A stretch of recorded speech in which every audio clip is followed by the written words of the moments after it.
friends, welcome back. And if you're new here, welcome. My name is Sana, Mrs. Perfectly Imperfect Keto, where being perfect is overrated and being imperfect is appreciated. If you caught the live that Cindy and I did with Indigo Nilly, we had a blast. Even though there was like a minor tech issue, it still was a successful live in my eyes. So definitely go ahead and check it out if you have not already. But there was a subscriber that had mentioned they were looking for an option to make gravy to their meat. And I had mentioned for a couple years now, because my family has been keto for over 4 years. We started January 5th of 2019. As some of you know, I have gone carnivore as of January of this year, but we have made a keto version. It can also be carnivore as well if you are not extremely strict with your carnivore way of eating, but I've made a Salisbury steak and I simply make a gravy for it, and I will be getting into all of that. First, we're going to go ahead and do our mix for our Salisbury steaks. So what I have here is 2.5 pounds of just some 80-20 ground beef that I purchased from Aldi, and you can season it however you like.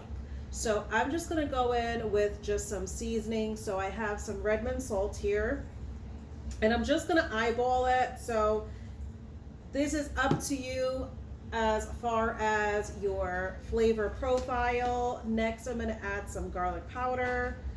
I do not measure, so definitely however much or however little you like of garlic powder, you can add it, you can eliminate it. I'm gonna go in with just some minced onion here. But I am definitely the type, I do not measure my seasonings. And here I have some just parsley flakes. So each of these was the garlic powder. We went in with the Redmond salt, and we went in with some minced onion, and now just the dry parsley flakes. I just think it visually gives a really nice color, so I always have added it. Next, I have here, I shredded some of the Wisconsin. It is a cheddar cheese block that I purchased from Aldi. I shred it myself, that way we don't have to worry about any wonky ingredients in the pre-shredded cheese, the bag ones that's available at the supermarket. So I shredded myself. This is 4 ounces, so simply just half of the 8-ounce stick. We're gonna go ahead and add that in. So I always usually add shredded cheese because it definitely makes for a nice binder.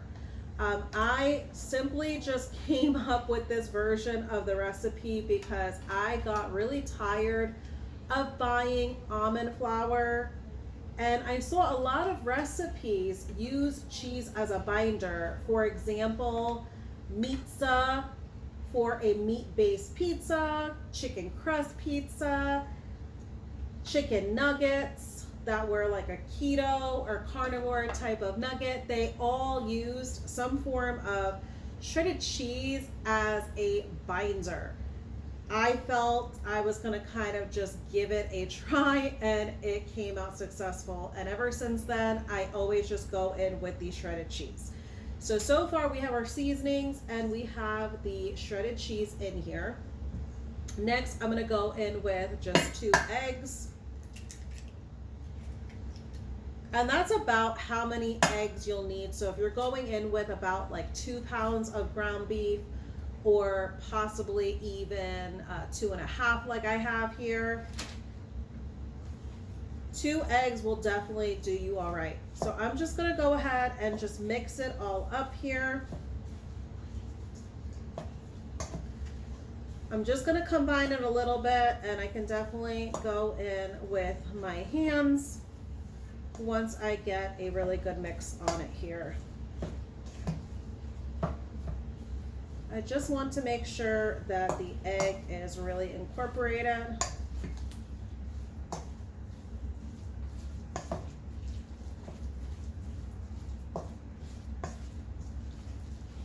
So I definitely wanted to share this recipe with everyone, especially because there was interest from that live, and it is very, very simple and easy to make. You can definitely make the Salisbury steaks in advance and most definitely freeze them. Once I get these shaped up, I'm going to show you all. I'm going to do them on stovetop.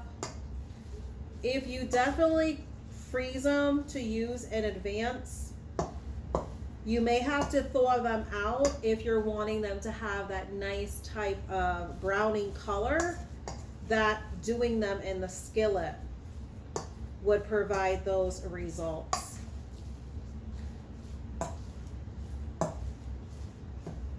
Okay, so we have this nicely mixed up.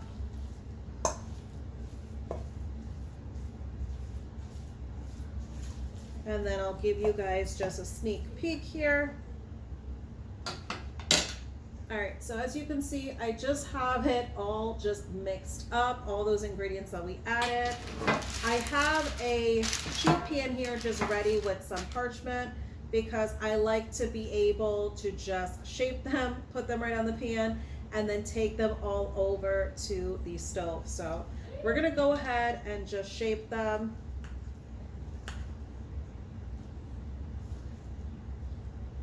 So I'm going to try to make them about the same size. What I like to do is I like to go ahead and just ball them up like a meatball, and then you can go in and kind of get them to be like your Salisbury steak type of shape.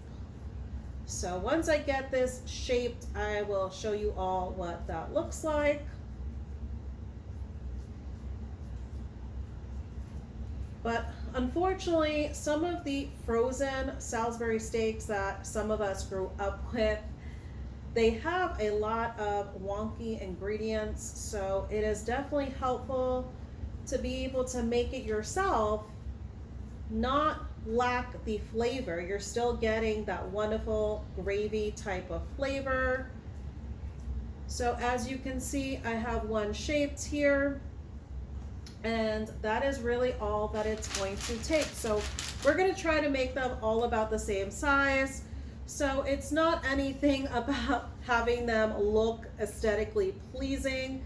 It's more so we want to make sure they are about the same size because we want to make sure they're all going to cook about the same time. So that's why I'm just going to visually make sure they are about the same size, just because we want that consistent cook time for them all to get done around the same time is really all that it is. But this is also a really affordable dinner because for about the 2.5 pounds worth of ground beef, it was about $9 and change for it. And then you figure the price of the cheese for just a half of the block, so that's 4 ounces worth. That about is, you know, $2 if you want to kind of round up a little bit. And then your seasonings and your egg. This really makes it an affordable dinner once you kind of divide it per serving. So it's definitely a winner for that reason as well, because it's definitely affordable and you can definitely prep all of this in advance if you should need to. So that method I showed you all to ball it up, it's definitely really easy for someone to get them shaped. I am just so used to making these. So if you notice, I don't really always go in with the balled version and then kind of shape it. I'm able to kind of just get them shaped because I've just made this recipe only so many times. It's definitely a recipe that our oldest son, he always looks forward to me making it. He's actually requested it for a lot of his birthdays since we've been keto. All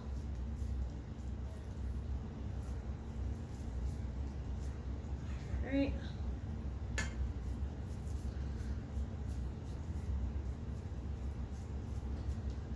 But this definitely allows for a nice rich gravy.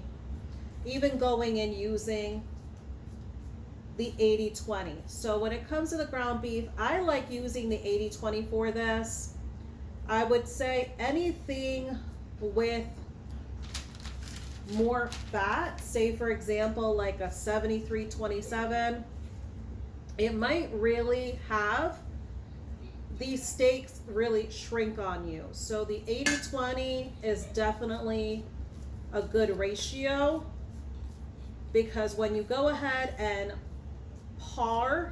cook them by doing them in the skillet to get that nice browning on the steaks, and then we're going to go ahead and finish them off in the oven. We're going to get into making our gravy while they finish up fully cooking in the oven. But they do not shrink as much, with them being that 80-20 ratio for the ground beef. So far we have 5 of them. So I'm not really concerned of how many we're actually gonna make. This is just really just trying to get them to just be the same size. And you could definitely make them as big or small as you would like. So this is definitely something you can go in with your own preference for the sizing.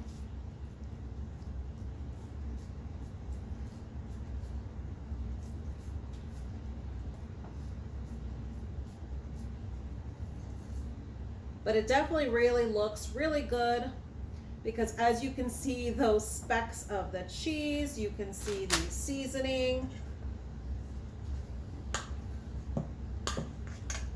So even the aroma of it, depending on what seasonings you go in with, it smells amazing already for being just uncooked ground beef.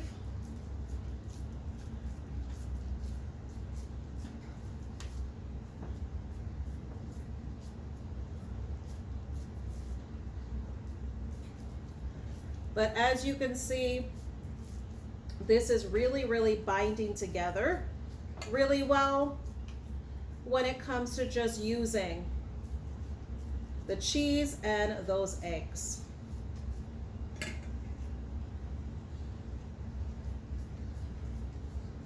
You can definitely get more creative with this recipe if you want to go in with a different cheese. The cheddar works really well.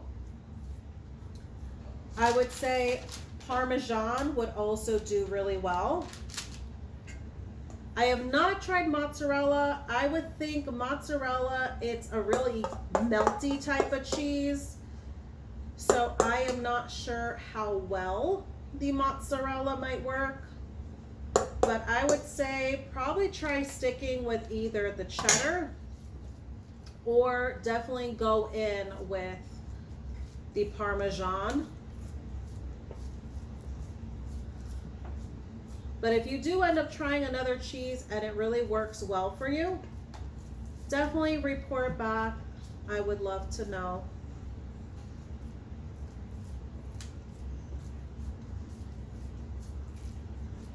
So I'm just trying to get these quickly shaped here.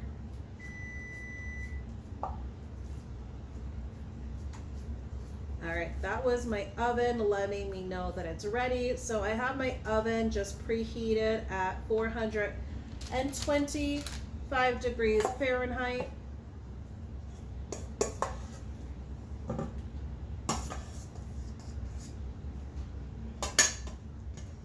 So we're just getting the last little bit of the cheese from the bowl here, because we don't want to waste if we don't have to.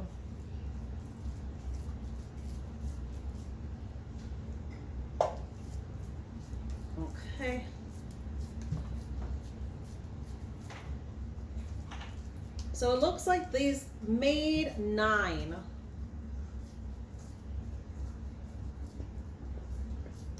So we were able to get 9 steaks made here, so that worked out to be good.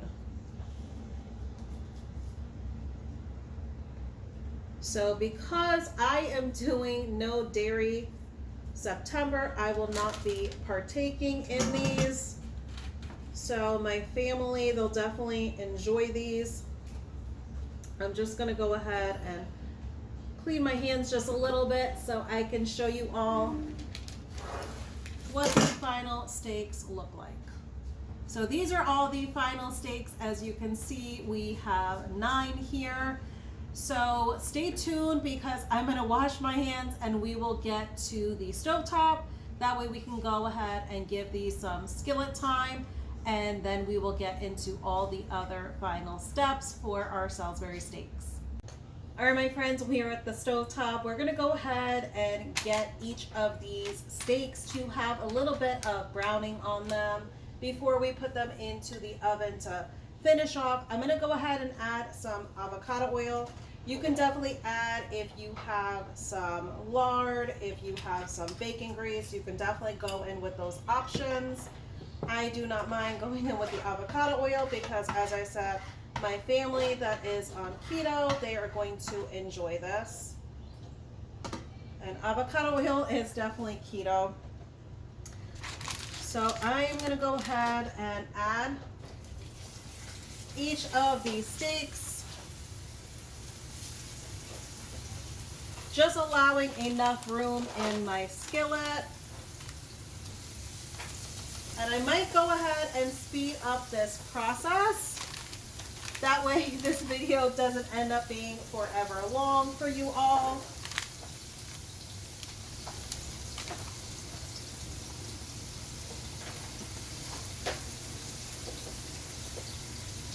All right, so I currently have 5 in here now. I'm gonna go ahead and just get to cooking these up. And once I have them looking with good color on both sides after doing a flip, I will put them back in this sheet pan that's lined with some parchment paper, and we will finish them off in the oven. So I'm gonna go ahead and start to speed up this process. That way, once I get them all done and ready, I will show you guys what the sheet pan looks like, and then we'll get into the gravy.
My friends, I have them all done. So as you can see, I have all of the Salisbury steaks simply just pan fried.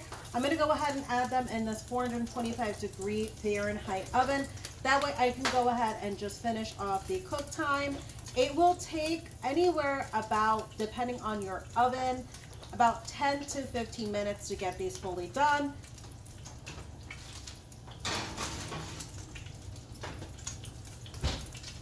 All right, so as you can see, we have all of those drippings from just doing the pan frying of those Salisbury steaks. So we are going to use this for our sauce. What I have here is just some beef bone broth. I had gotten this from Aldi. So let me get to the ingredients here. So it's organic beef stock, contains less than 2% of sea salt, organic beef fat, as well as organic caramel color. So this was the cleanest of the clean that I was able to find. So I'm okay with using it. I'm gonna go in with a cup's worth. I went ahead and I also turned down my stovetop from medium high to medium.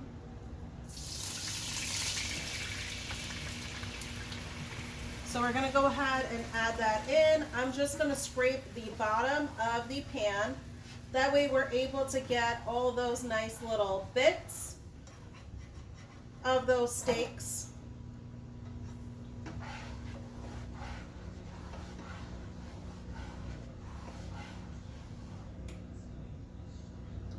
So as you can see, we have that sauce here just cooking away.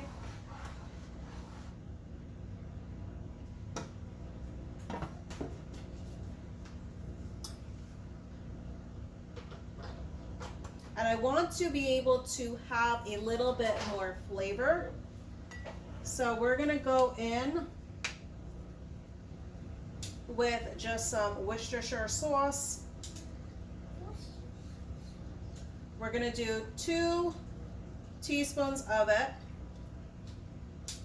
It's definitely going to allow for the gravy to have a nice coloring to it. So it does allow it to have a little bit more nice browning.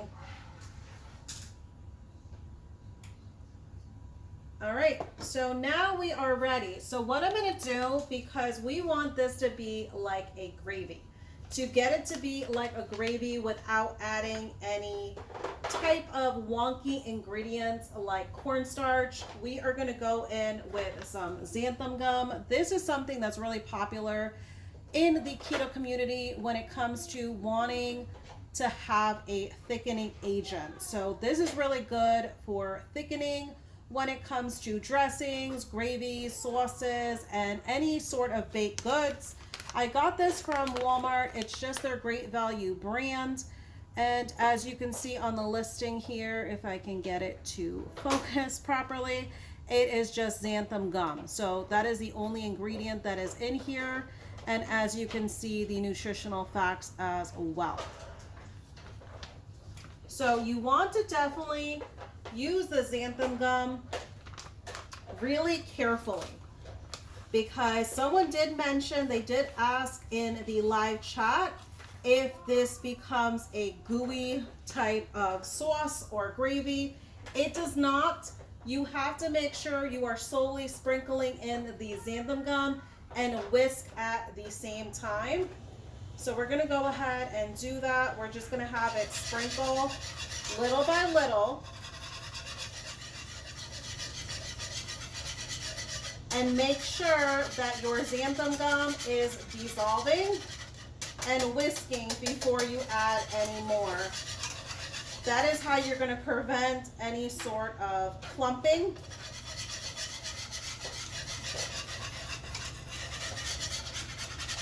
It's going to allow your xanthan gum to just activate at the same time of being nicely well mixed in the gravy.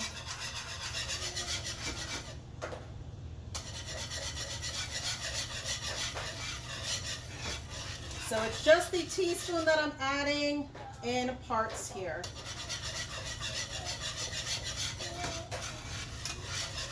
So definitely don't add it all in at one time.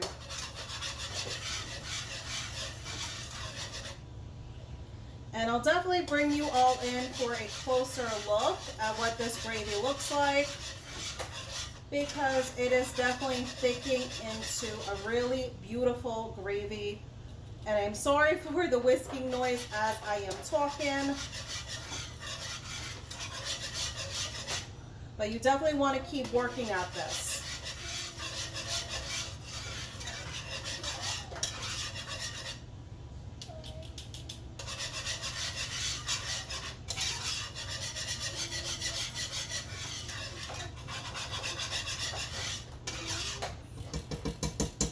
All right, so we are done. So I'm going to bring this closer.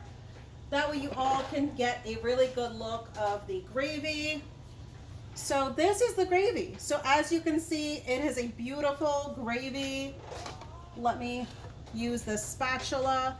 But as you can see, it is a nice thick gravy for Salisbury steak. You can also make the popular mashed potatoes that are going on in the carnivore world right now. You can definitely make those mock mashed potatoes. Use this gravy sauce. But it definitely is already full of so much flavor. I'm going to keep this on a low. That way we can just have this gravy just simply just sitting here until our Salisbury steaks get ready and out the oven. What we're gonna do at that point is we're just gonna simply put all of the steaks in this pan, coat it with some of the sauce, and that is really all it is to put together these Salisbury steaks that could be either keto or carnivore-ish. So stay tuned for that, us taking out the steaks and incorporating them with the sauce. All right, my friends, we have the Salisbury steaks out from the oven. I'm gonna go ahead and show you what they look like very carefully, that way I don't burn myself. All right.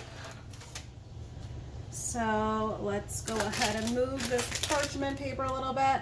But these are the Salisbury steaks all baked and done. So as you can see, those meat juices that are in the pan, they are clear. So we definitely have our Salisbury steaks nicely cooked. So for my oven, it did take 15 minutes. So we're just gonna add them into our gravy here.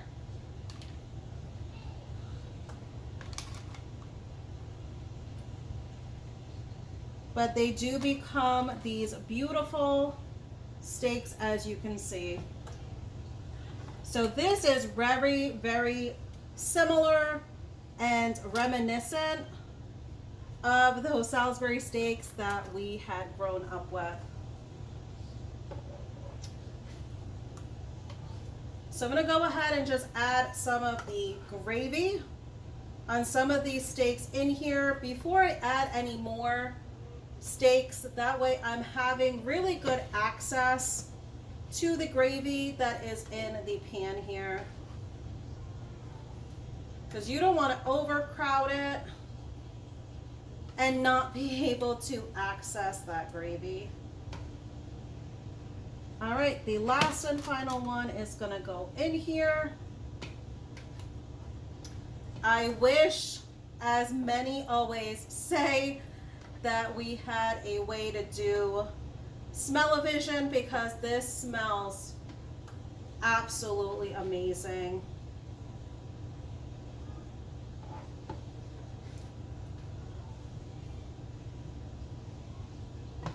All right, I'm almost just about done getting them all coated here. I just have the one to get coated, but there is definitely plenty of gravy in this pan here. So even with that 1 cup worth of the bone broth, it definitely makes a substantial amount. So we're gonna go ahead and get some plated so I can show you all what this looks like on the plate.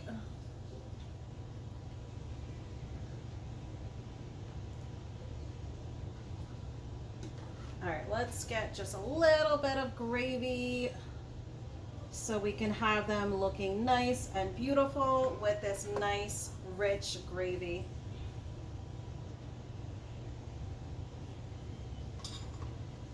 All right, so as you can see, my friends, this is your keto carnivore-ish Salisbury steaks.